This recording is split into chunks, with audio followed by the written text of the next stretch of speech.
Hi everyone, this is day 11 of the 42-day revision challenge, and today we are doing maximum price.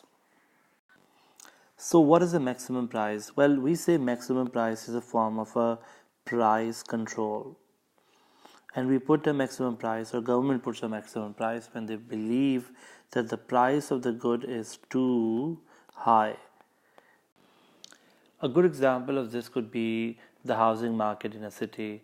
So, for example, if in a city like New York, where the demand for houses is too high and the supply is limited, the government can decide to put a maximum price if they believe that the price is too high. Now, when they put a maximum price, they would put a maximum price below equilibrium, because the equilibrium price, which results from the market forces of demand and supply, can be too high. So, when you put a maximum price below equilibrium, clearly people will be able to get the apartments at a lower rent, but there are other implications of it which we want to discuss. So the biggest reason why we want to put a maximum price is because we want to make the poor consumers better off by making a good affordable. And it's normally seen in a market of necessities. So necessities are those goods which are important for our survival, such as housing, such as education, such as food, and putting a maximum price could be a good option to make it affordable for poor consumers, or for all consumers for that matter. So let's see this in a diagram and see how maximum price affects the equilibrium, market price, and quantity. Let's assume this is the demand and supply for housing in a city, and currently equilibrium price is P naught, and at P naught, Q naught people are renting apartments. So if the price is too high, and if the government feels the need to lower it, they can put a maximum price. The maximum price is put below equilibrium, so let's put a maximum price below equilibrium like P max. Let's call it P max. Maximum price. Now, when you put a maximum price below equilibrium like P max, it is good news for a lot of consumers who otherwise are unable to rent apartment in the city, and they will be encouraged. So quantities demanded will now go to Q2. But because the rent is lower than the rent that was on offer before the maximum price, the producers will now be discouraged. So some producers may decide to not rent their apartment anymore, resulting in Q1 apartments to be supplied by the producer. As a result of this, you can see this, that there are more consumers who are now willing to demand the good, and there are less producers now willing to supply the good, causing a shortage of Q2 minus Q1. So one of the biggest impact that we'll see of maximum price is that there will be what we call a shortage. Now this shortage means that only Q1 is supplied, and therefore only Q1 consumers are able to get the good, which means that first thing we need to understand is this, that when you put a maximum price, not all consumers will be able to get the good. Some consumers will be denied of the good. In fact, consumers Q0 minus Q1 are those consumers who are denied of the good. So I'm writing consumers denied of the good. Why are they denied of the good? Because now the quantity supplied has gone down from Q0 to Q1. Q2 minus Q0 are also those consumers who are denied of the good, but right now we're not considering them because they were the ones who did not get the good before the maximum price and also are not getting it now. So more important concern is of those consumers like Q0 minus Q1 who were getting the good but are denied of the good. So therefore maximum price only benefit Q1 consumers. So next thing that I want to look at is what's the consumer surplus and producer surplus before and after. And what I would want to do is actually take a line all the way up to this point A and call this price to be P max. And I'm going to talk about this in a little while as to what we mean by this. But let's look at consumer surplus and producer surplus before and after the maximum price to see what is happening to our consumer welfare. So before maximum price, let me write this, before maximum price, my consumer surplus is all the area under the demand curve above the market price P naught. So I can call this 1, 2 and 3. Let me zoom on the area. This consumer surplus will be 1, 2 and 3, which is all the area under the demand curve above the market price P naught. So consumer surplus will be area 1 plus 2 plus 3. And producer surplus will now be area 4 plus 5 plus 6. So when the price was P naught, area under the market price above the supply curve will be 4, 5 and 6. So producer surplus will be 4 plus 5 plus 6. And let me write this, price is P naught before maximum price and quantity is Q naught. Right? Now after maximum price, we notice that maximum price, your price is now P max, while the quantity that is being sold is Q1. So when you put a maximum price, only Q1 consumers are getting the good. So what is important to see is just that only this part of my demand curve is being met. The rest of the demand curve is kind of like not valid for us because these consumers are not getting the good. So for these guys, Q1 guys who are getting the good, they're getting the good at P max. So all the area under the demand curve above P max will be the consumer surplus. So consumer surplus will be 1 plus 2 plus 5. So let me repeat this, that any for these consumers Q1, area under the demand curve above the market price will be 1, 2 and 5. So these consumers are benefiting in terms of this consumer surplus of 1, 2 and 5. In terms of producer surplus, because only Q1 is being sold, so area under the Pmax price above the supply curve is equal to area 6. So are the consumers Q1 better off? And the answer is yes, because previously they were paying a price of P naught and now they're paying a price of P max. These guys previously was pocketing consumer surplus of 1 and 2, which they still are pocketing, but now area 5 is what we call additional consumer surplus because the price has gone down. So are the consumers better off? And the answer is yes. Those consumers who are lucky to get the good are better off in terms of lower prices.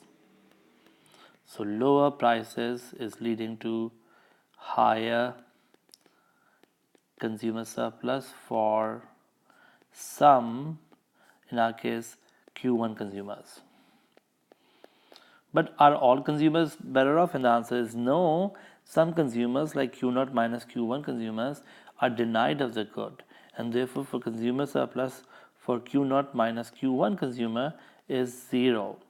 So one important question that comes in exam is this, that is maximum price beneficial for all consumers? And the answer is no, it is not. Only those consumers who are lucky to get the good will have a higher consumer surplus, but those who are denied of the good will have 0 consumer surplus.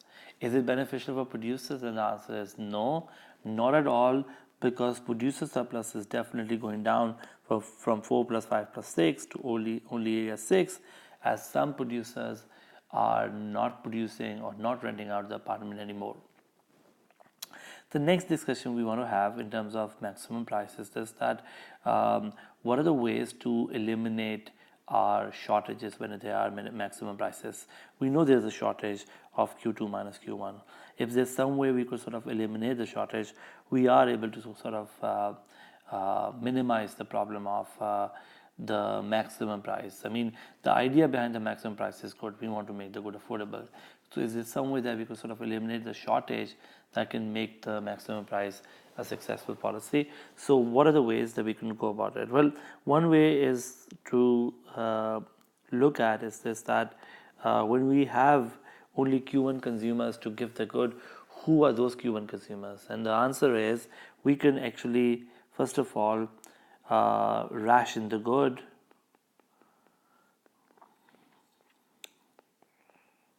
Q1 in a manner which could be either first come first serve,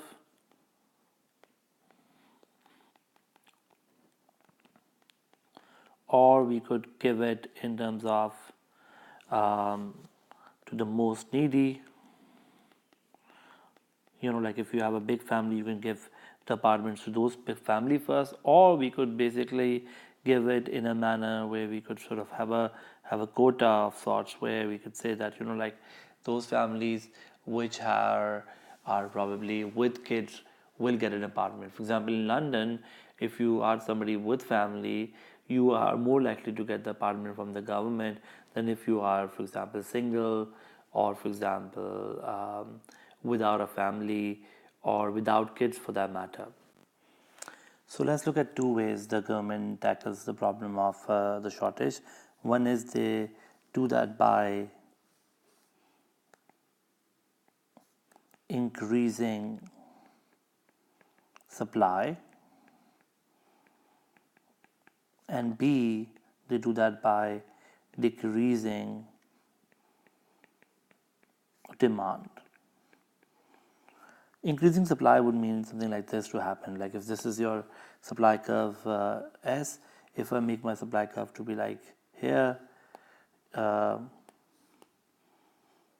something like here, if the supply curve go to the right and come here, automatically P max becomes my market price. So by increasing supply, the government can basically, let me write this, supply can go up and the government can actually make the price go down.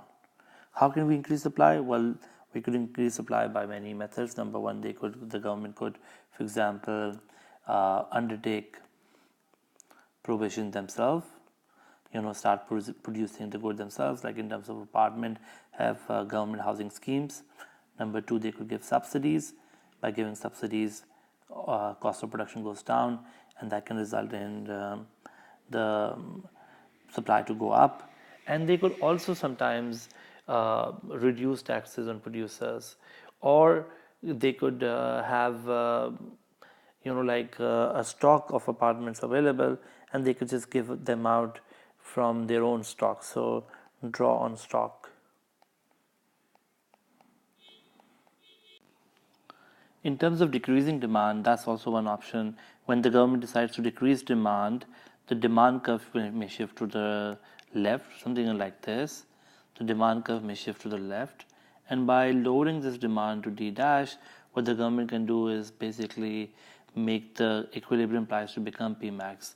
But how can we lower the demand for housing? I mean, housing is such an essential good. Why would people reduce demand? And the answer is, we can reduce the demand of, let's say, housing demand in New York by providing other alternatives. So to provide substitutes is another way of decreasing demand. So provide substitutes.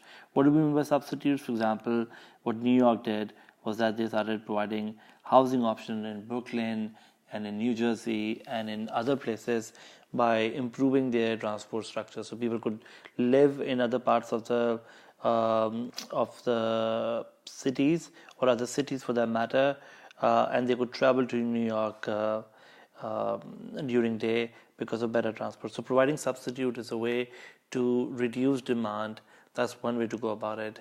Another method could be make housing cheaper elsewhere, so that the demand automatically goes down for housing in New York. So provide substitutes which are also cheaper in price.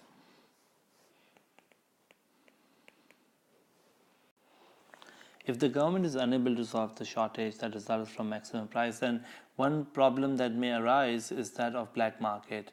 What is black market? Well, black market is where, for example, some landlords and even tenants may illegally somehow get the apartments or rent the apartments through under the table or sort of secret payments, and that may cause basically the market price to actually be much more higher than P naught, as some sort of tenants who are denied of the good can pay a much higher price and get the apartments. And that is also seen that whenever the government is unable to sort of solve the problem of shortage, there could be these secret sort of illegal or hidden markets that can come about where the good can be sold at a higher price. So if that happens, then there will be a serious problem, because then the whole purpose of maximum price will be defeated, as those who get the good will then illegally give it to those who do not get the good at a much higher price. So to conclude, maximum price is a price that is put below equilibrium. It helps the consumers, but only those who are lucky to get the good, while those who are denied of the good will not get the good and therefore have a zero consumer surplus. While producers definitely suffer when it comes to maximum price, only some consumers who get the good will benefit. If you really want to solve the problem of a price to be too high, maybe one way to go about it is that we can give a subsidy or do something or the other that make the good cheaper, so that all consumers are able to benefit from the good. Otherwise, maximum price distorts the market forces of demand supply, and as a result, shortages come about.